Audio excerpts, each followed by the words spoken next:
Olá, meu nome é Raquel Guimarães e você está ouvindo Mulheres Corandeu. Sejam muito bem-vindas. No episódio de hoje, estaremos ouvindo uma palestra titulada Como Perdão, por Elizabeth Elliot.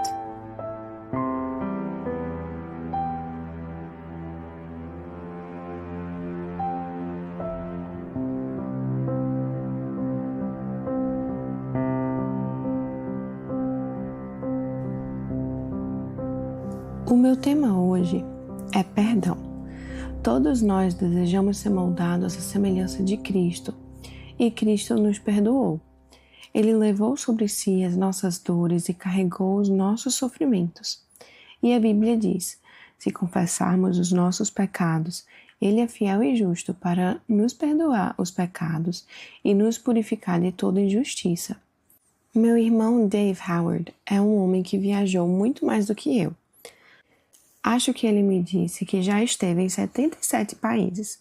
Ele teve muitos privilégios. Entre eles, participou de grandes congressos evangélicos internacionais. Em um desses eventos, ele ouviu o testemunho de um cristão chinês que havia sido preso.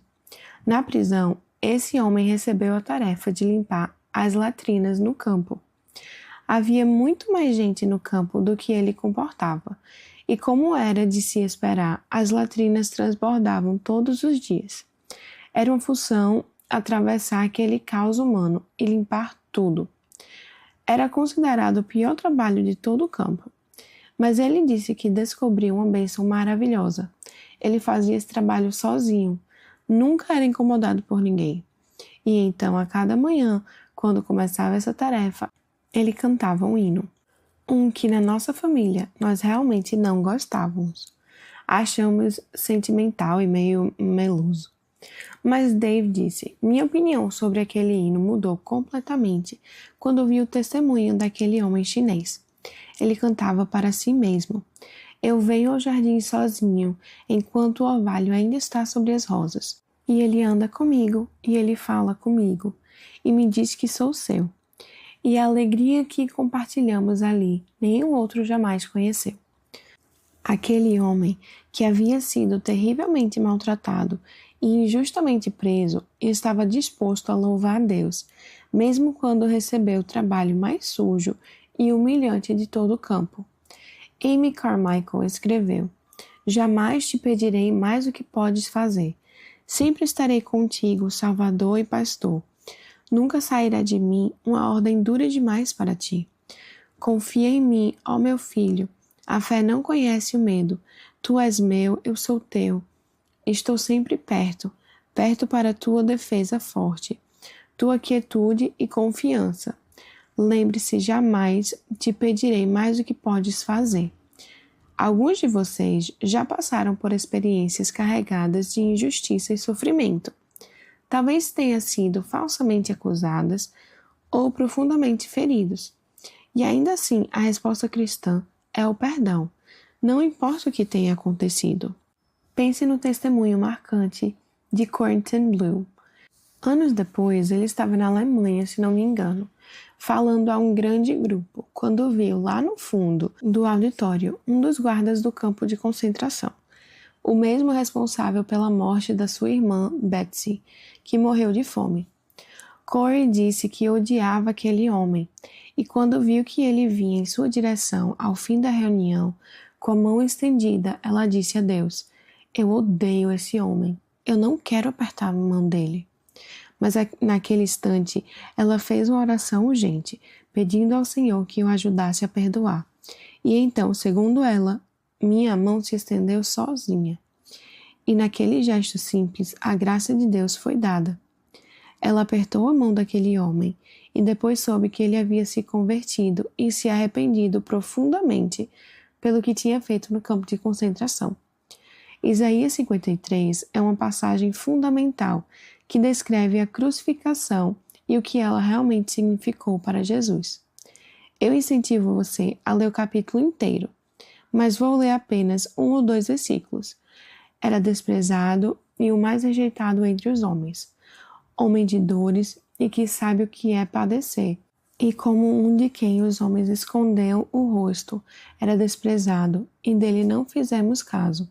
Certamente ele tomou sobre si as nossas enfermidades, e as nossas dores levou sobre si. E nós o reputávamos por aflito, ferido de Deus e oprimido. Mas ele foi transpassado pelas nossas transgressões, e moído pelas nossas iniquidades. O castigo que nos traz a paz estava sobre ele, e pelas suas pisaduras fomos sarados. A Escritura diz que ele foi desprezado, e que não havia em sua aparência nada que nos atraísse, e pelas suas feridas fomos curados. Talvez muitos de vocês conheçam aquele lindo hino, Coroai-o com muitas coroas, mas provavelmente poucos conheçam uma estrofe que quase sempre é deixada de fora dos hinários.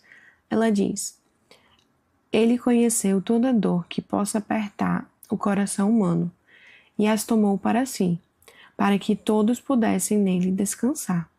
Essa é uma ideia poderosa e profunda. Ele conheceu toda a dor. É isso que a Bíblia nos diz. Toda dor que aperta o coração humano. E ele a tomou sobre si, para que todos nele pudessem encontrar descanso.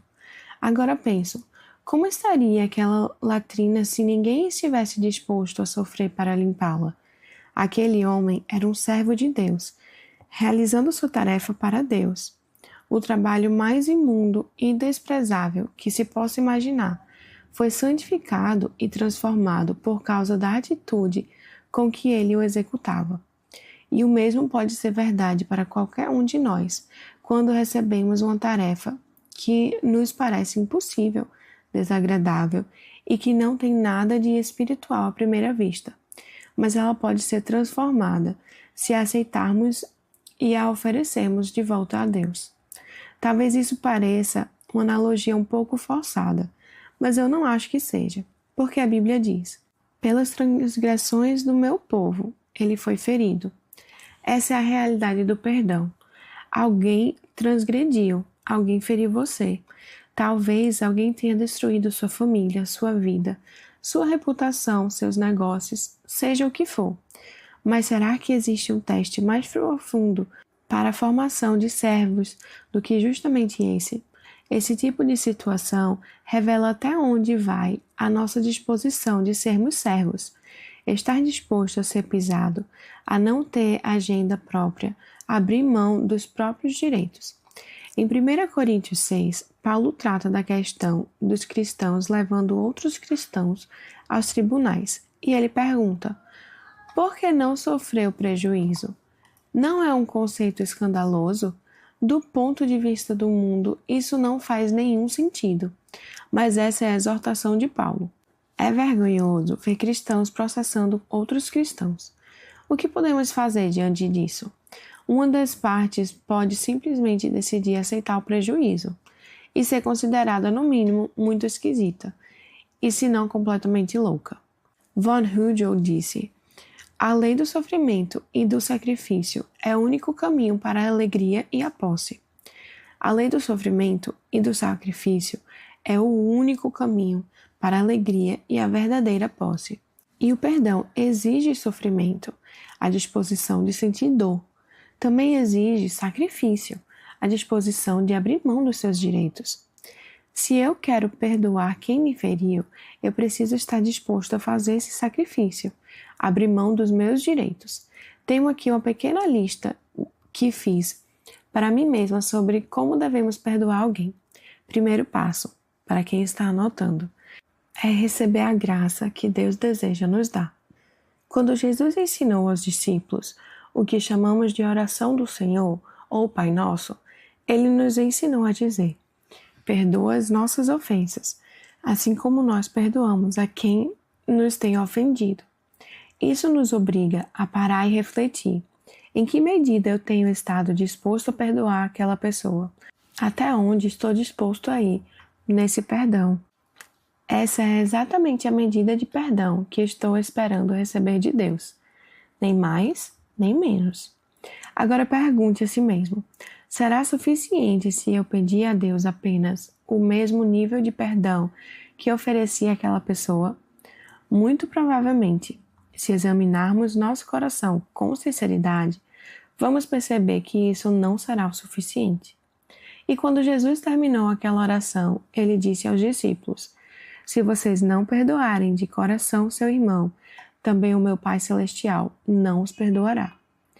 Essa é uma declaração séria, não é? A medida que usamos para os outros será a medida usada para Deus para conosco. Será que já houve uma entrega total e alegre do meu direito de receber um pedido de desculpas? Está terminado, concluído, deixado aos pés da cruz e coberto pelo sangue? Ou será que ainda estou remoendo isso e dizendo, mas essa pessoa nunca me pediu perdão? É bem provável que essa pessoa não irá pedir perdão. Receba a graça. Você precisa receber a graça que Deus preparou para você antes de ter a graça necessária para perdoar outra pessoa. Eu gosto muito do que a velha Corrie ten Boom dizia sobre o perdão. No Antigo Testamento está escrito que quando Deus perdoa, Ele lança os nossos pecados nas profundezas do mar. E Corrie dizia, e Ele coloca uma placa dizendo, proibido pescar. Não pesque mais. Uma de vocês veio falar comigo antes do almoço sobre uma falha em sua vida. Algo que ela sabia que estava errada e todos à sua volta também sabiam. E ela disse, as pessoas ficam jogando isso na minha cara repetidamente. O que devo fazer? E eu respondi, você sabe que já confessou isso a Deus, que já deixou isso na cruz, agora precisa deixar o passado para trás. E contei para ela a sugestão de Corrie ten Boom, não pesque. E se os outros decidirem pescar, você vai ter que aceitar o fato de que talvez eles passem a vida inteira se lembrando disso, e apenas disso. Alguns de vocês vão sair daqui e a única coisa de tudo que Elizabeth Elliot disse que vão lembrar é que eu não respondi suficientemente bem a pergunta sobre abuso. Espero que isso não anule todo o resto, mas a verdade é que não conseguimos perdoar até que tenhamos recebido graça. Esse é o primeiro ponto. Ponto 2. E isso pode parecer estranho ou desnecessário para alguns, mas nós precisamos reconhecer de forma específica que fomos realmente ofendidos. Pode ser que isso não se aplique a você, nesse caso, pule esse ponto. Mas no meu tempo como missionária, tive mais de uma experiência em que percebi que alguém de fato havia me ferido. E ao invés de perdoar imediatamente e reconhecer, sim, essa pessoa pecou contra mim e eu vou perdoar, eu ficava tentando assumir toda a culpa para mim. Bem, eu tinha alguma culpa, é verdade. Talvez do ponto de vista de outra pessoa, até uma culpa enorme. Mas eu não era a única culpada. Então, levei um tempo até conseguir parar de me culpar, coisa que eu já havia feito centenas de vezes diante de Deus, tentando entender, resolver e organizar tudo, até que eu simplesmente reconheci. Sim, aquela pessoa pecou contra mim. Sim, o que ela fez foi errado. Agora, Senhor, o que o Senhor quer que eu faça a respeito? Eu precisei ser sincera diante de Deus. Em outras palavras, meu julgamento precisava estar baseado na palavra. Infelizmente, hoje em dia parece que há um único versículo sobre julgamento, que a maioria das pessoas conhece. Não julgueis, para que não sejais julgados. Mas ao que me parece, o que Jesus está dizendo ali é: não façam julgamentos sobre os outros antes de julgarem a si mesmos. Não façam nada que vocês mesmos não estariam dispostos a serem julgados por. Não julgueis para que não sejais julgados. Se você faz um julgamento, precisa estar disposto a aceitar as consequências desse julgamento.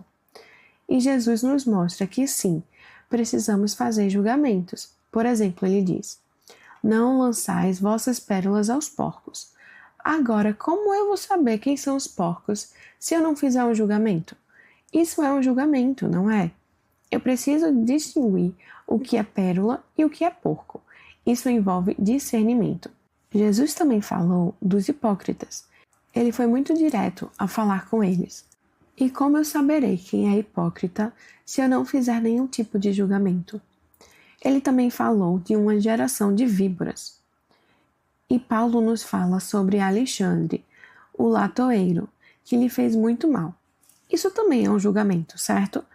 Nós não sabemos exatamente o que Alexandre fez, mas foi algo mal e claramente contra o apóstolo Paulo. Paulo também fala sobre desertores e traidores. Essas pessoas foram mencionadas em suas cartas porque Paulo fez um julgamento. Mas a grande pergunta é: estou disposto a ser julgado pelo mesmo padrão com que julgo os outros? Ponto 3. Eu preciso abrir mão de todos os meus direitos. Acho que foi George MacDonald quem disse: somos grandes diante dos homens, na medida em que somos humildes. E isso está diretamente ligado a renunciar a si mesmo. Perdão envolve exatamente isso, uma entrega incondicional do eu. Por exemplo, pense no desejo de ser vindicado. Quem de nós não ficaria satisfeito se alguém viesse nos pedir perdão? É algo natural, humano. É reconfortante quando a pessoa reconhece que errou, que nos feriu, e então vem até nós pedir desculpas. Isso nos traz uma sensação de justiça restaurada. Mas o verdadeiro perdão exige que eu também perdoe, mesmo quando nunca for vindicado por aquela pessoa, mesmo que ela nunca reconheça o que fez. Talvez eu queira muito ser justificado. Talvez isso aconteça, ou talvez não. Mas em qualquer um dos casos, preciso abrir mão dos meus direitos. Sejamos sinceros. Quando o outro é humilhado, isso nos dá, lá no fundo, uma certa satisfação. Deixe isso ir. Abra mão disso. Paulo diz, naquele capítulo maravilhoso de 1 Coríntios 13, a descrição do amor verdadeiro, que o amor não guarda registros das ofensas. Se não me engano, a tradução de Phillips diz, não guarda listas de erro. E eu confesso a vocês, sou do tipo que gosta de listas. Tenho listas de todo tipo de coisa. E às vezes fico tentada a manter uma lista, ainda que mental, das coisas que Lars, meu esposo, faz de errado. Acho que nunca cheguei a escrevê-las, mas eu me lembro delas.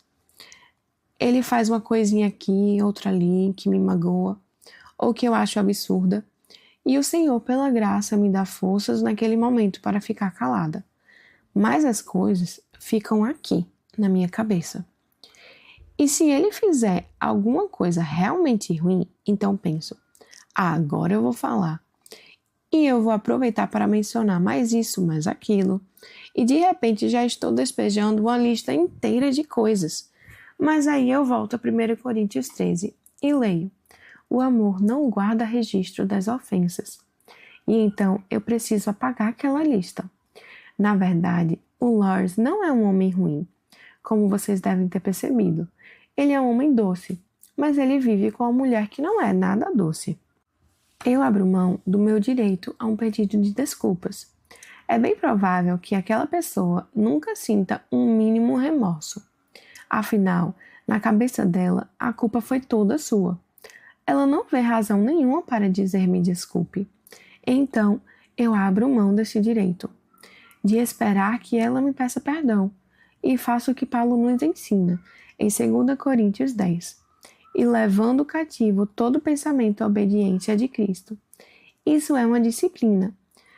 No instante em que aquele pensamento vem à mente, ela me feriu, ele fez aquilo comigo.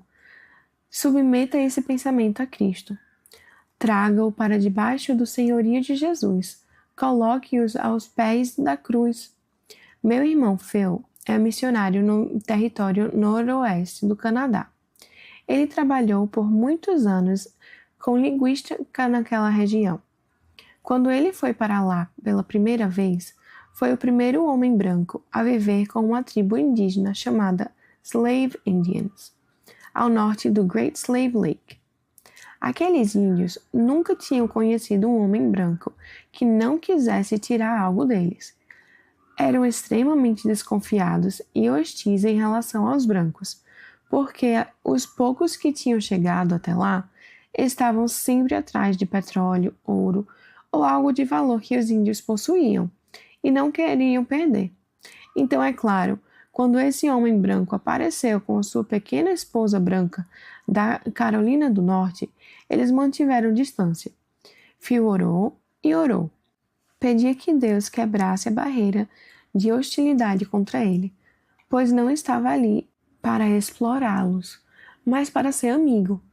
Levou quase 2 anos até que ele conquistasse a confiança daquela tribo. De vez em quando, alguns deles o ajudavam a cortar lenha. Meu irmão teve que construir sua própria cabana de madeira. Sua esposa pequenina o ajudou a levantar as vigas superiores. Foi um trabalho de um dia inteiro, e nenhum índio quis ajudar. De tempos em tempos, um ou outro o ajudava com algo, mas no geral continuavam muito desconfiados e hostis. Um dia, meu irmão recebeu uma carta que havia sido enviada para todos os membros daquela missão e foi criada por um homem que esperava se tornar o diretor daquela organização algum dia. Essa carta era cheia de mentiras sobre o meu irmão Phil. A razão, esse homem temia que Phil fosse escolhido como diretor. E, de fato, Phil estava sendo considerado para esse cargo. Mas meu irmão não queria ser diretor. Mesmo assim, aquele homem difamou Phil de todas as formas possíveis na tentativa de impedir sua escolha. Você pode imaginar como Phil se sentiu ao ler aquela carta. Mas ele disse: na mesma hora, ajoelhei-me, coloquei a carta diante do Senhor e disse: Senhor, o Senhor já leu essa carta. O Senhor conhece o coração desse homem. O Senhor sabe que eu não desejo esse cargo, muito menos entrar em competição com ele. Mostra-me o que devo fazer. E então eu entreguei tudo a Deus. Depois, ele levou a carta para sua esposa. Ambos se ajoelharam, leram a carta juntos, rasgaram em pedaços e deixaram com o Senhor. Phil trouxe todos os seus pensamentos cativos à obediência de Cristo. É claro que surgiram pensamentos humanos, vontade de reagir, de se defender, até de prejudicar aquele homem, mas ele não cedeu a isso. Ponto 4. O que devo fazer com ou por aquela pessoa que pecou contra mim? Primeiramente, se ele pede perdão, a resposta é simples. Não necessariamente fácil, mas simples. Muitas das coisas que Deus nos manda fazer são simples. Sabemos exatamente o que Ele quer que façamos, mas nós não queremos fazer. Nesse caso, a instrução é clara. Perdoe. Sem hesitar, sem mais, sem justificativas, sem condição. Assim como nós perdoamos a quem nos tem ofendido. Foi isso que Jesus nos ensinou. Letra B.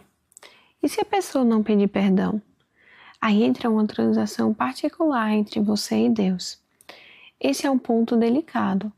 Muitas pessoas sentem que não seria certo perdoar alguém até que essa pessoa peça perdão.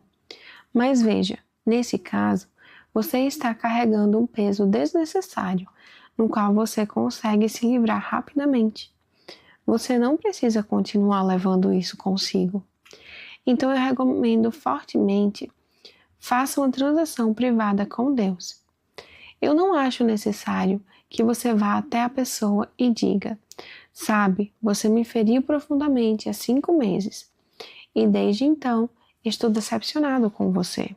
Você poderia fazer isso, ou de forma mais gentil, poderia dizer: você me magoou e nunca me pediu perdão. Mas a verdade é que as chances são ou a pessoa não sabe que te feriu, ou não se importa, ou não vai pedir perdão. Então, pelo menos, faça isso diante de Deus. Senhor, eu perdoo essa pessoa diante de ti. Eu a coloco debaixo do teu sangue. Trata tu com ela. Ponto final. Caso encerrado. Letra C. Ore por essa pessoa. E aqui vai mais uma história do Phil. Como eu disse, levou cerca de 2 anos até que ele ganhasse a confiança dos índios. Finalmente, eles começaram a ajudá-lo no trabalho de transformar a língua falada em escrita, para que ele pudesse traduzir a Bíblia para eles. Logo depois disso, o governo do Canadá enviou um professor para aquela região com a missão de abrir uma escola para os índios. E aí, imagina a situação. O professor chamado John percebeu rapidamente que Phil tinha confiança dos índios e ele não, e ficou com ciúmes. Com isso, passou a agir com hostilidade crescente contra o meu irmão. Ele tentou de tudo para ganhar os índios, mas não conseguiu nada, a não ser oferecer mais bebidas alcoólicas a eles. E o pior é que os antropólogos haviam dito a Phil que aquela tribo era uma das mais degradadas do mundo, e isso por causa do álcool trazido pelos brancos. Ainda assim, aquele professor estava disposto a fornecer bebida para tentar conquistar a simpatia dos índios. Mas nem isso funcionou. A hostilidade continuava. E, é claro, o professor ficou cada vez mais hostil com Phil. Phil começou a perceber isso e começou a ter pensamentos ruins sobre aquele homem. Até que um dia, em oração, ele percebeu que suas orações estavam batendo no teto. Senhor, o que está errado? Perguntou. E o Senhor o levou ao texto. Porque se perdoares aos homens as suas ofensas, também vosso Pai Celeste vos perdoará. Se, porém, não perdoardes aos homens as suas ofensas, tampouco vosso Pai vos perdoará as vossas ofensas. E outro versículo crucial. Amai os vossos inimigos, fazei o bem aos que vos odeiam. Phil disse, Senhor, eu consigo orar por ele, e oro agora, mas eu não consigo amá-lo. O Senhor vai ter que amar por meio de mim. Eu me coloco à disposição como instrumento do teu amor, mas eu não sei o que posso fazer de bom por ele. Se é para fazer algo, o Senhor vai ter que me mostrar. Pouco tempo depois, Phil olhou pela janela e viu aquele homem tentando desesperadamente tirar um barco do rio. O inverno estava chegando e o gelo se forma rápido. Se o barco ficasse preso, seria destruído na primavera. O barco era do governo canadense, então o homem estava especialmente preocupado, mas não conseguia tirá-lo sozinho. Não havia nenhum índio por perto que fosse ajudá-lo. Então Phil viu ali a resposta de Deus. Correu até lá e disse, Espere, John, tem um guincho. Meu filho e eu vamos te ajudar a tirar o barco. E ajudaram. Seria lindo se eu pudesse dizer que o coração daquele homem mudou ali mesmo, mas não mudou. Pouco tempo depois, o governo o transferiu para outra região. Phil achou que nunca mais o veria. Anos depois, caminhando pelas ruas de Edmonton, Phil esbarrou com ele. John disse, Phil, eu não tive coragem de te dizer isso naquela época, mas o que você fez por mim naquele dia mudou a minha vida. Eu queria poder voltar lá com você para dizer àqueles índios que você estava certo e eu estava errado. Deus nem sempre nos dá um final bonito como esse, mas essa história é uma ilustração poderosa de que você nunca sabe o que Deus pode fazer se você simplesmente perdoar. Romanos 12, 21 diz, Não te deixes vencer o mal, mas vence o mal com o bem. Foi exatamente isso que Phil fez. Letra D do nosso ABCD. Peço graça para tratar essa pessoa como se nada tivesse acontecido. E isso não vem naturalmente, vem? Claro que não. Nós não somos assim por natureza. Uma amiga me ligou certa manhã e contou uma longa história sobre uma viagem de férias que ela e seu esposo fizeram com um casal de amigos muito próximos. Mas ela disse que foi um desastre. Depois disso, tornaram-se praticamente inimigos. E já fazia anos que ela não falava mais com aquela mulher. E sabe o que ela teve a audácia de fazer hoje? Ela me disse. Ela me ligou para perguntar se eu queria ser a madrinha do filho dela. Você acha que eu devo aceitar? Eu respondi, não posso te dizer se você deve ser madrinha ou não, mas posso te dizer o que com certeza você deve fazer. O quê? Perdoar. Perdoar? Depois do que ela fez comigo? Você está louca? Eu disse, espere, Você é uma boa católica, não é? Sou. Você reza o Pai Nosso todos os dias? Rezo. E o que diz lá? Perdoai as nossas ofensas, assim como nós perdoamos a quem nos tem ofendido. Ela é uma dessas pessoas, não é? Puxa, nunca tinha pensado nisso. É isso mesmo que diz? Você diz isso todo dia, mas nunca pensou nas palavras? É, nunca pensei. Pois é bom abrir sua Bíblia. Hoje os católicos já podem ler a Bíblia, sabia?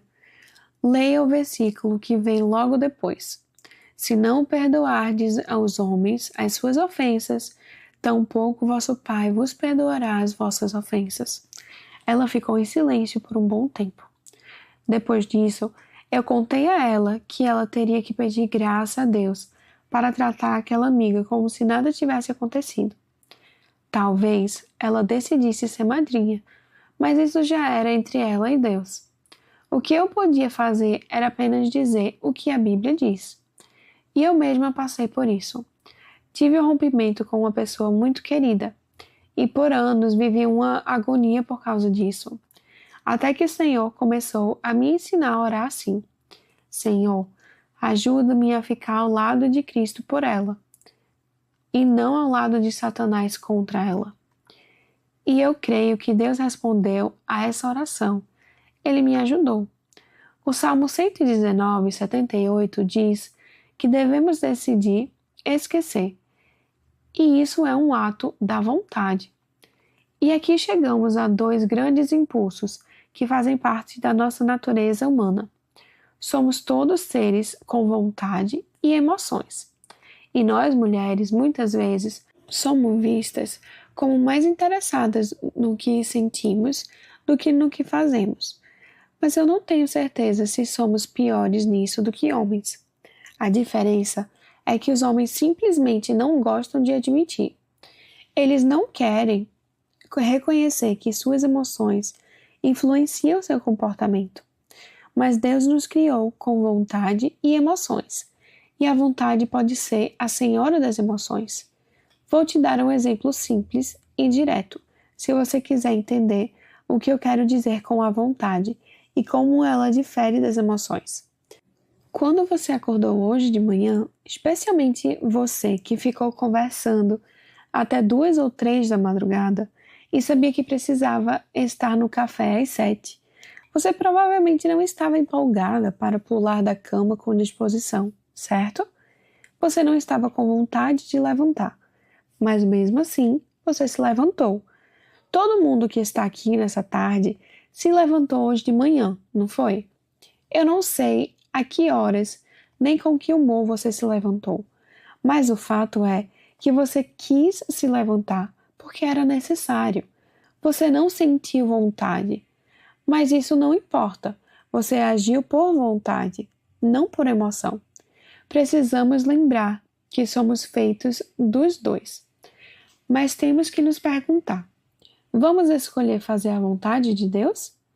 Jesus disse em João 7,17: se alguém quiser fazer a vontade dele, conhecerá a respeito da doutrina.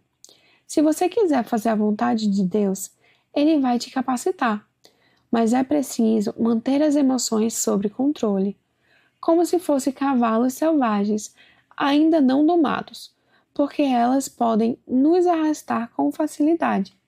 Então, agora eu pergunto a você, que foi abusada, abandonada, divorciada, traída, enganada por um sócio, rejeitada pelos filhos, pelo cônjuge ou pelos pais, criticada por pessoas da sua igreja, mal compreendida, e você pode continuar essa lista com tudo que tem pesado o seu coração. Somos chamadas a perdoar assim como Deus, por amor a Cristo, nos perdoou. No pequeno e maravilhoso livro de George MacDonald, The Wind from the Stars, ou em português, O Vento das Estrelas, ele escreve: aqueles que dizem nem Deus pode apagar esse fato, se importam mais com sua própria vergonha amaldiçoada do que com a bendita verdade do seu Pai. Claro, ele está falando sobre o fato de eu ter pecado.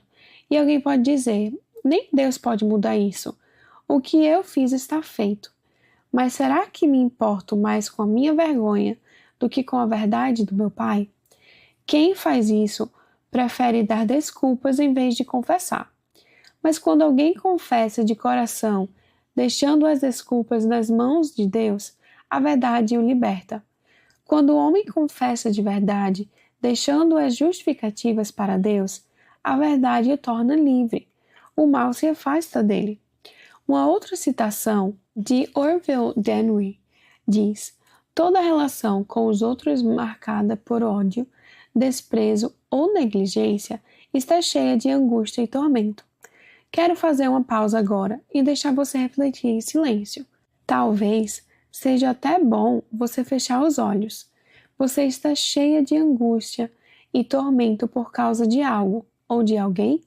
Muito bem, podem abrir os olhos e prestar atenção nisso. Não há nada a fazer com os homens senão amá-los. Não é uma boa palavra para nós esposas? Não há nada a fazer com os homens senão amá-los.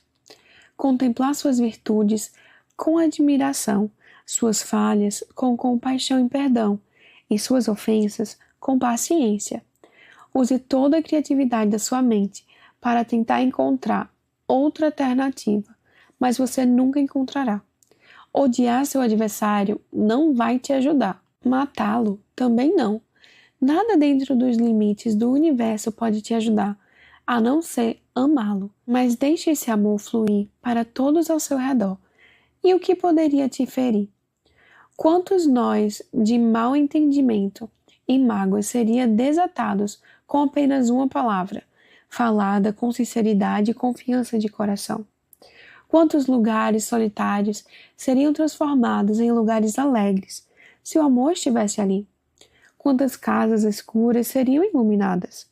Teve uma noite, pouco tempo depois que eu e o Lars nos casamos, em que fomos dormir zangados. Posso ver a mão de quem nunca passou por isso?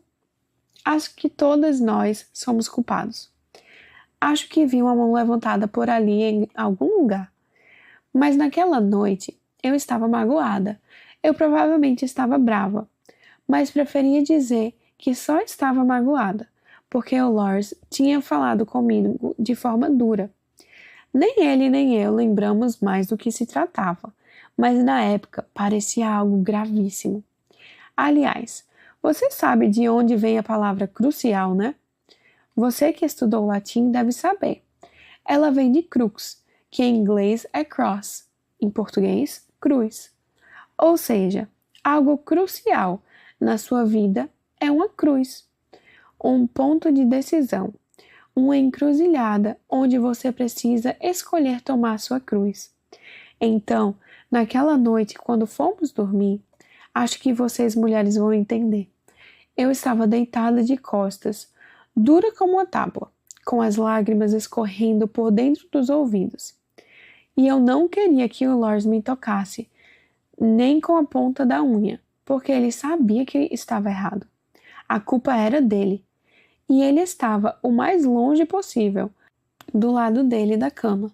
E eu só fiquei ali deitada esperando. Quanto tempo vai levar? Será que ele lembra do versículo? Não se põe o sol sobre a vossa ira? Ele sabe o que fez. Senhor, por favor, faz ele pedir desculpas.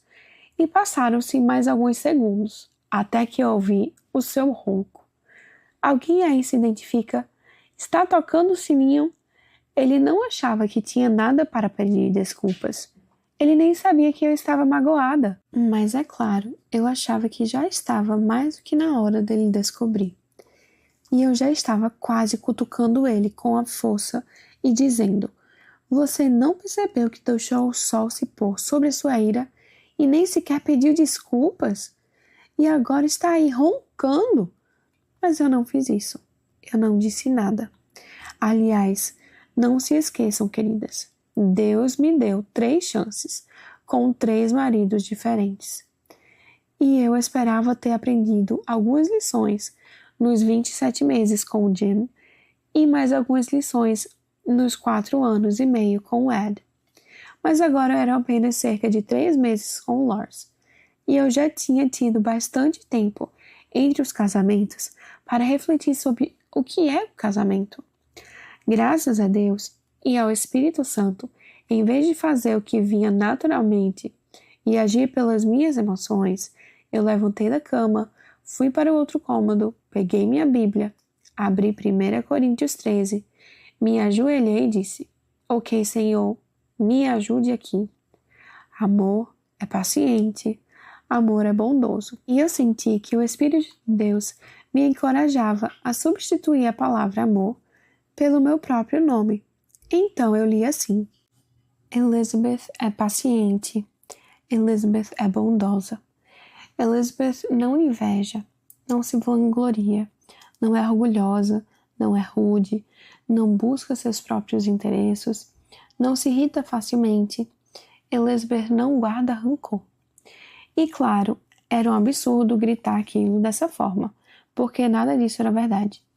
Só o amor é paciente, só o amor é bondoso, só o amor não inveja, não se vangloria, não é orgulhoso, não é rude, não busca seus próprios interesses, não se irrita facilmente, não guarda rancor. O amor não se alegra com o mal. E havia algo em mim que se alegrava com o mal do Lars, porque isso me dava desculpa para sentir pena de mim mesma. E vocês sabem que a autocomiseração é satânica. É satânica. E como eu sei disso? Porque quando Jesus estava a caminho de Jerusalém, onde disse aos discípulos que seria crucificado e sofreria muito nas mãos de muitos sumos sacerdotes, Pedro fez exatamente o que você e eu faríamos. Posso imaginá-lo segurando Jesus pelo braço.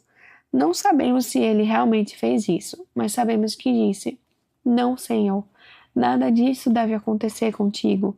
Ele não suportava a ideia de Jesus sofrer.